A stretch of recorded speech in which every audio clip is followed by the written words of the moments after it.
Well, it's been 5 years since I started drawing, and it's the most longest thing I have been doing because I haven't done anything else for so long by my own choice. I'm Daria, and welcome to my 5 years of art journey with my comments on it.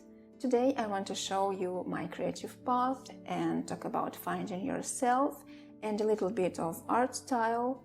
And by this video, I want to support all the beginners and continuing artists who are in doubt. And also, I hope that this video will help you to get to know me really well. So, I started to remember what happened in those times.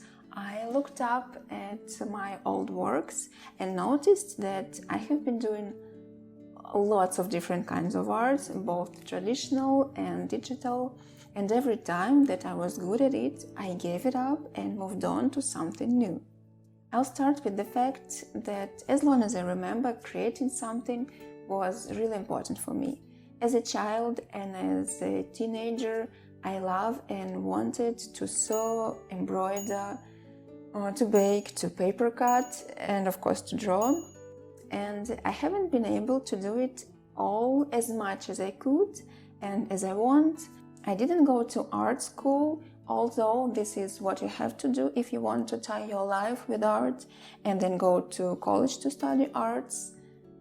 Actually, once I have enrolled myself to such kind of art school, I was about 13 years old and I enrolled in the very first class of it.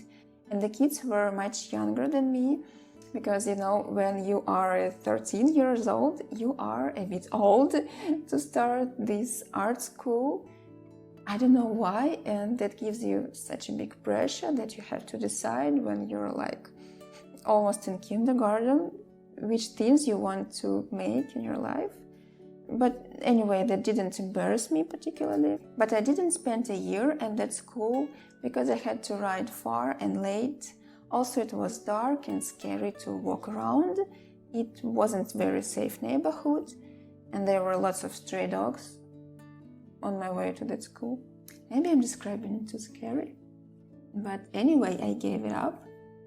So I tried to study on my own using a self-study book and a site in the internet, only one website, because it was about 2007. And there wasn't much information on my native language in the internet, and I could have Googled it in English if I was having better level of English, but my English was very bad. Now I'm going to show you my 5 years of this art journey divided into years. Moving forward 10 years into 2017. During those 10 years, after 2007, there were a lot of events, but I almost didn't draw. I always liked watercolor, so I decided to try again. I started to draw and paint with the free lessons on the internet, understand the pigments, which ones are better to mix, to have a nice pure color without any mud, because to my taste, watercolor should be pretty transparent. I drew everything I liked, every tutorial I liked, every chapter from a self-study watercolor book. I've been redrawing other artists' drawings or tried to paint from a photo. And at that time, I focused on landscapes, buildings and flowers. Later, I got interested in portraits of people, but then I got bored with portraits and switched to still life drawings. After a year, I felt that I wanted to finish those art school after all, so I went to an adult art course in the Academy of Architecture in my city. Essentially, the program is about the same to kids' art school, only in a shorter time frame instead of 4 or 5 years. I went there 2 or 3 times a week in the evenings, depending on the schedule, and got a lot of homework. We had lessons of drawing, composition, painting, and color theory. Here are some pictures from there. I really loved being there, the atmosphere full of creativity and unity with other creatives. Just imagine a huge building full of people passionate about drawing, painting, sculpture, and architecture. It was very valuable to have those atmosphere and to have the feedback of a professional artist regarding my drawings and object structure. But I understood that in terms of watercolor, oil or acrylics, it wasn't really useful for me, because I didn't like the method of working with paint that we were taught and the end result.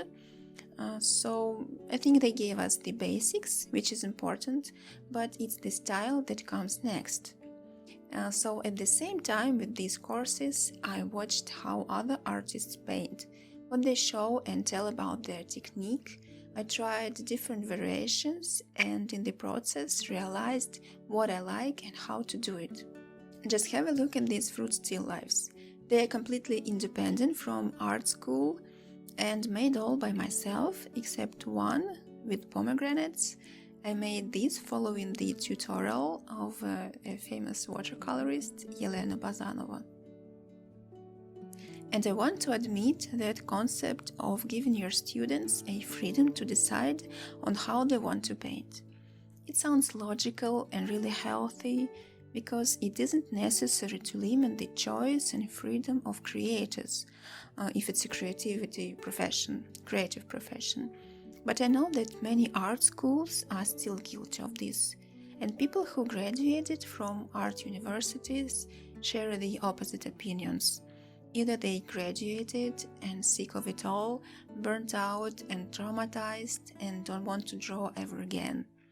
Some of graduated people may be doing more or less well, and less common are people who graduated, they're happy they have learned the basics and rules, but they don't want to draw in the style they were taught and found the strength and courage to draw the way they want to, whether it's traditional or digital drawing.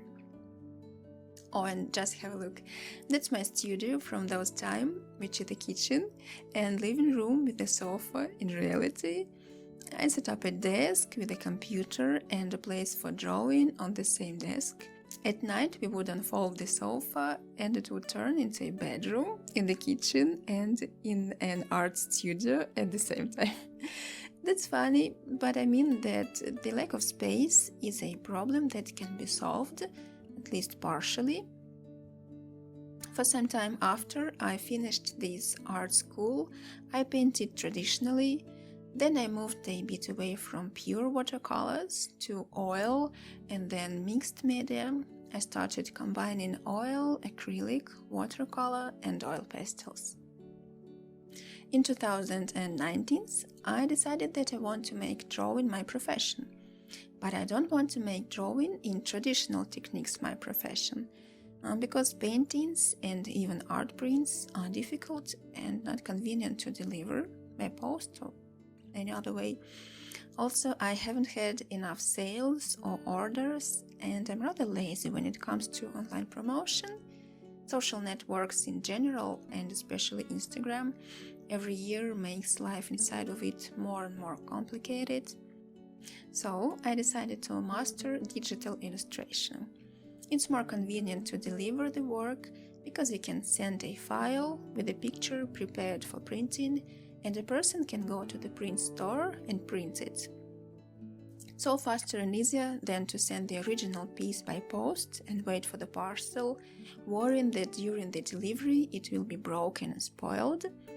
Compared with traditional painting, digital illustration has a much longer list of uses, ranging from illustration for website design, social networks and packaging, finishing with books and magazine illustrations.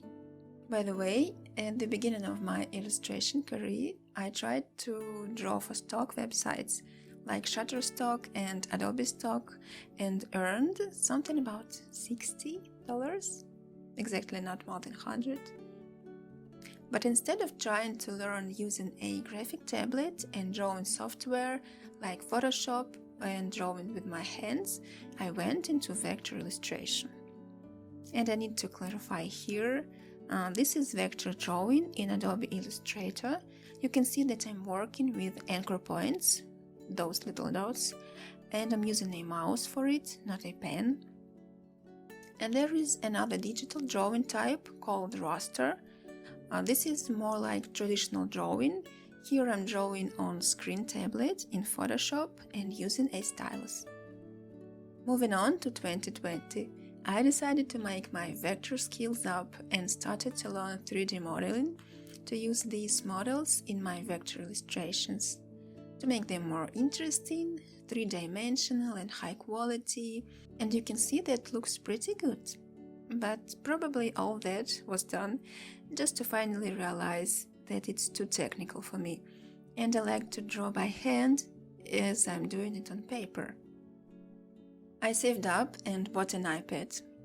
I don't like big words, but after I got the iPad, my art life has completely changed, and here's why. Before the iPad, I also saved up and bought a screen tablet, and I had an all regular drawing tablet too. On the screen tablet, you can look directly where you draw, and it's kind of more convenient compared to when you use regular drawing tablet, since you move your hand on the table but look in the monitor of your computer. It's hard for everyone to form this connection between hand and eye and to look at the screen instead of the board. Some people don't manage to draw well on a tablet without a screen, like me. So I thought that a tablet with a screen would solve my problem and I would finally be able to draw like on paper, but I haven't got used to it. The delay when drawing and the distance between the glass and the screen itself made the whole process awkward and bulky. I even started to think that I can't draw with my hands at all. So I bought an iPad. Yes, before I bought it, I tried drawing on it in a shop, in a store, but it had no Procreate installed and only had Notes app, which have no such variety of brushes and no particular responsiveness to pressure. So I thought that maybe iPad will be good, but I wasn't sure, and this is not a small amount of money. But after the first weeks of using the iPad and Procreate and figuring out how it all works, I haven't regretted the purchase. The iPad is the best digital drawing experience of my life, and it's even better than traditional drawing because you can undo any bad stroke and don't have to worry about messing up the work. It's always easier to correct or redo a part than to redraw the whole work compared to traditional painting. These artworks are my first made on iPad. It was a Christmas challenge. I got ideas from a prompts list and I made these illustrations, which I used for Christmas cards. In 2021, I focused on designing the characters. At first, mostly portraits, again, and then full body. Then I wanted to add backgrounds around the characters to help tell the story, and I drew a couple of studies based on Hayao Miyazaki anime Spirited Away. I want to make more studies in my own style because it's super useful for me to develop as an illustrator. Like beginner artists copying the work of great masters, I want to learn from a great master too. So I'll definitely do that more, and I want to see those Ghibli Studio anime that I haven't seen yet.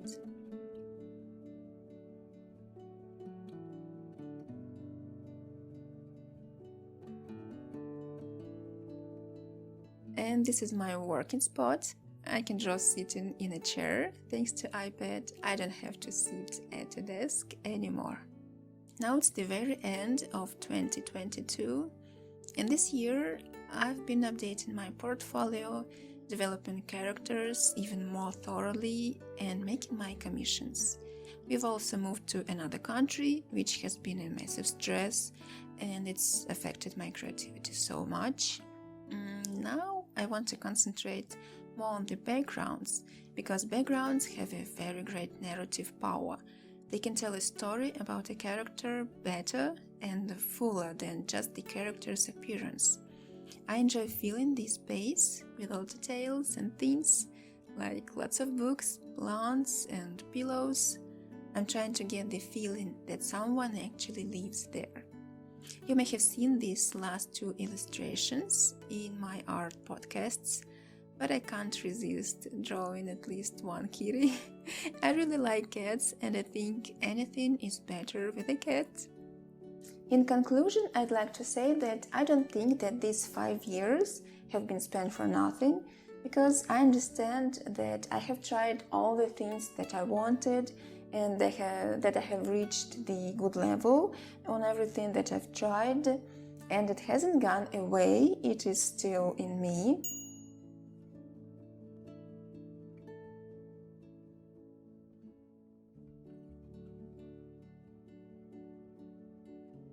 And thanks to all these experiments, I could see which themes and style I like.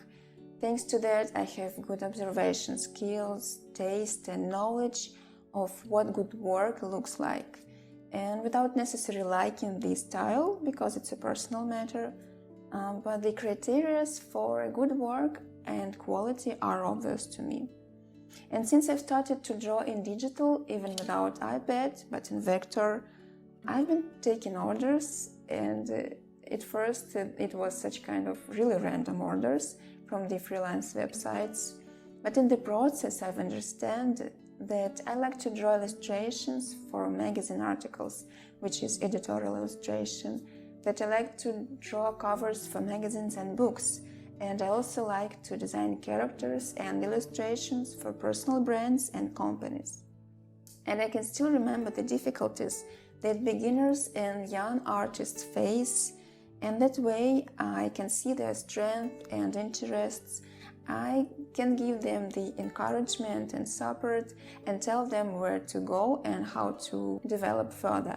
And if you feel that you want to do more than one thing, then I encourage you not to blame yourself, which I have been doing towards myself quite often. I encourage you to do what you want without any regrets, because creativity in particular and life in general, it's not a goal towards which we are heading to, it's a path. So let's choose the path that is as interesting and as enjoyable as possible. And we'll see you in the next video. Bye!